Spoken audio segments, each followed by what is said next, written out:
السلام عليكم ورحمة الله وبركاته. نحمده ونصلي على رسوله الكريم، أما بعد فأعوذ بالله من الشيطان الرجيم. بسم الله الرحمن الرحيم. زما څخه ډیر ورونو دا غوښتنه کړې وه چې زه د عمرې اړوند دوی ته څه معلومات ورکم او په یو خلص ډول باندې دغسې په یو تدریسي انداز باندې دوی ته د عمرې د کولو طریقه وښیم او دوی ته دا وښیم چې عمره څه ته ویل کیږي. زما ورونو، عمره دغه 5 کارو ته ویل کیږي. د دغه 5 شانو مجموعه چې ما پر تخته لیکلي دي، دغه 5 شانو مجموعه عمره ده. اول احرام، دوهم طواف، دریم لمونځ، څلورم سعی د صفا او مروه تر مابین سعی، او پنځم حلق د سر خریل. دغه 5 شان سره راجمع سي دې ته ویل کیږي عمره. عمره ځینې خلک دا فکر کوي چې دا به ډیر سخت وي، دا به ډیر مشکل وي، ډیر ورته وارخطا وي. زما ورونو، دا ډیر سخت کار نه دی. که چیرې موږ څه توجه وکړو، انشاءالله الرحمن راته اسانه وي، بیا به موږ ته مشکل نه وي. دغه 5 شان که موږ مراعات کړو، په دغه 3 شانو کې یو څه تفصیل شته. اول شی چې احرام دی، د احرام دپاره دغه 5 خبرې په نظر کې نیول،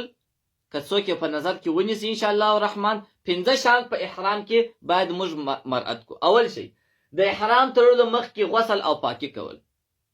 چې زموږ غسل ضروري نه دی، اما دا ښه طریقه ده، سنت طریقه ده چې د احرام تړلو وروسته غسل وکړو او د بدن پاکي او نظافت مراعات کړو. په دوهم قدم کې 2 ټوکران باید وي. یو ټوکر د لنګ په شکل باندې وتړو او بل ټوکر داسې پر اوږو باندې واچوو چې هغه زموږ احرام سي. دا د نارینه‌و دپاره. ښځینه په خپل هغه عام لباس کې چې په کور کې کم لباس اغوندي، ښځینه په هغه لباس کې وي، خو نارینه دغه 2 ټوکران، یو د لنګ په شکل، یو د پټو په شکل چې پر ځان باندې اچي. فکر به کوي چې نارینه به سر نه پټوي، مخ به نه پټوي. په د احرام په حالت کې د سر پټول به نه کوي او د مخ پټول به نه کوي. ښځې به هم عام کالي اغوندي، د هغو دپاره هغه عام کالي دي، اما ښځې دپاره به سر پټوي به، مګر مخ به نه پټوي. او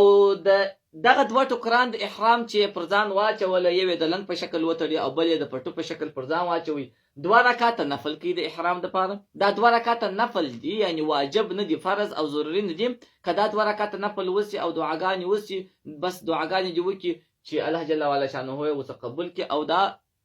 عبادت ته اسانه کړي. د 2 رکعاته نفل کولو وروسته نیت مهم دی د احرام تړلو دپاره، ځکه که نیت کړی نه وي، دی د احرام په یوازې په د پټو اچولو سره او په د لنګ تړلو سره دی محرم نه ګرځي. یعنی هغه د احرام په حالت کې چې کم شان دته نه جروا، د هغو څخه هغه پابندیانې پر ده نه راځي تر څو چې د نیت نه کوي. نو کله چې بیا دی نیت وکړي، د نیت په کولو سره چې د نیت الفاظ ویله، د نیت په کولو سره بیا دی هغه د احرام په پابندیو کې داخلیږي. نو پکار دا ده چې سړی په کور کې د احرام وتړي، دا نیت نه کوي. که څوم په کور کې احرام تړلی، نیت هغه وخت وکړي کله چې دی ښه مطمئن سو چې اوس نو بس زما پرواز کیږي، هغې طایرې ته وختي، هغه میقاتو ته نږدې سو، اوس نو ښه مطمئن سو، نیت یې وکړي. داسې نه چې دی په کور کې احرام وتړي، نیت وکړي، هغه طایره پاته سي، نو بیا به احرام نه خلاصي، یا په ساعتو وځنډېږي، یا په یو بل ملک ته ولاړ سي. اکثره وخت طایره ډایرکټ نه ځي، جدې ته نه ځي، دوبۍ ته ولاړ سي یا بل ځای ته ولاړ سي، نو پر ده باندې ورځ تېره سي، ساعتونه تېر سي، دی بیا په احرام کې دی، ورسره په تکلیف کې به وي، سر به نه سي پټولی او مشکلات ورته وي. نو ښه خبره دا ده کله چې د غسل وکړي، فاقې وکړل، 2 ټوکران د احرام یې وتړله، 2 رکعاته نفل یې وکړله، نو نیت یې هغه وخت وکړي چې دی ښه مطمئن سو چې اوس نو بس ما پرواز کېږي او ډایرکټ ځمه، هغه میقاتو ته لا نه دی رسېدلی. په داسې حالت کې چې بیا دی نیت وکړي. د نیت کولو وروسته بیا دې نو تلبیه وایي. نیت خامخا ضروري په عربي باندې نه دی. نیت که په عربي باندې د چا زده وو، هغه کتابونه خرڅېږي، په عربي زده وو، صحیح خبر ده. که په عربي نه، په پښتو، په هره ژبه، فارسي، په هره ژبه چې دی د خپله ژبه ده، په هغه ژبه دغه الفاظ، هغه مقصد د نیت ووایي، د هغه وروسته چې بیا تلبیه ویل کېږي. نو دغه 5 شان د احرام سره ضروري دي: پاکي او نظافت، غسل، دوهم ټوکران دغه د احرام ټوکران، د ښځې دپاره ساده عام خپل کالي، نارینه دپاره دا 2 ټوکران چې یو د لنګ په شکل او یو د پټو په شکل، 2 رکعاته نفل او نیت تلبیه. بیا کله چې دی هلته مکې شریف ته داخل، حرم شریف ته چې دی ورغلی، په حرم کې د طواف هم کې طواف دپاره دغه 2 شان ضروري دي. نیت د طواف په کوي چې دا 9 شوته یو وارې چې پر کعبه راوګرځي یو شوطه اوه شوطه یو طواف چې جوړیږي نو دی به نیت کوي چې زه اوه شوطه یو طواف د الله د رضا لپاره کوم نیت به د طواف وي دوهم استباع بکی استباع د رستې اوږې لڅول تول کیږي چې رسته اوږه لڅه کې نو را پټه پر ځان چوي ما رسته اوږه اوس لڅه کړی ده دا استباع بکی دریم استقبال بکی لکه د لمانځه په شروع کې چې موږ لاسونه پورته کوو دغسې تر غوږو پورې او مخ پر قبله درېږو کله چې دی دغه طواف شروع کوي مخ پر قبله به درېږي کعبې ته به مخامخ درېږي او داسې به لاسونه پورته کوي بسم الله الله اکبر به وایي په دغه سره شروع سره به په دغه طریقه به شروع کوي او بل شی چې په طواف کې ضروري دی هغه یعنی باید مراعات کړل چې هغه دی استلام چې دی د حجر اسود څخه دی د طواف شروع کیږي د حجر اسود سره چې دی پر هغه پر مخامخ ودرېږي که چېرې حجر اسود یې مسه کولی نسولی مچولی یې نسولی نو د لیرې څخه د حجر اسود په مقابل کې درېږي دواړه لاسونه داسې پورته کوي داسې کوي داسې تمثیل کوي ګویا کې د پر د حجر اسود لاسونه کښېښول بیا یې راپورته کوي مچې دې ته استلام وایي هر وارې چې په دا کعبې دغه ته راځي د حجر اسود مقابل ته راځي دواړه لاسونه داسې ایږدي مچې یې دا استلام به کوي لاسونه داسې ورته پورته کوي داسې دا طریقه سره استلام کوي دا استلام هم ضروري دی دا به کوي سنت دی او پسې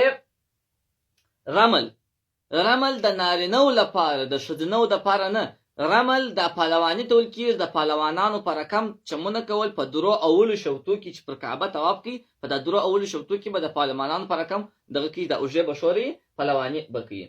دا د نارینهو دپاره ښځینه بې نه کوي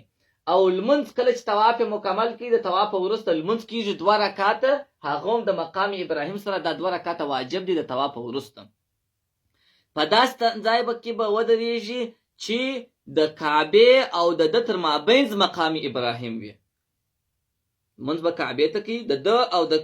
کعبې تر مابینځ به مقام ابراهیم راسي داسې ځای چې ودرېږي دا 2 رکعاته دي وکړي او د هغه وروسته بیا سعی شروع کوي تګ و راتګ د صفا او مروه ترمنځ د صفا څخه دا شوطونه شروع د سعی شروع کېږي پر مروه خلاصېږي د صفا څخه چې مروه ته ولاړې دا یو شوط د مروه څخه صفا ته راغلی دا 2 شوط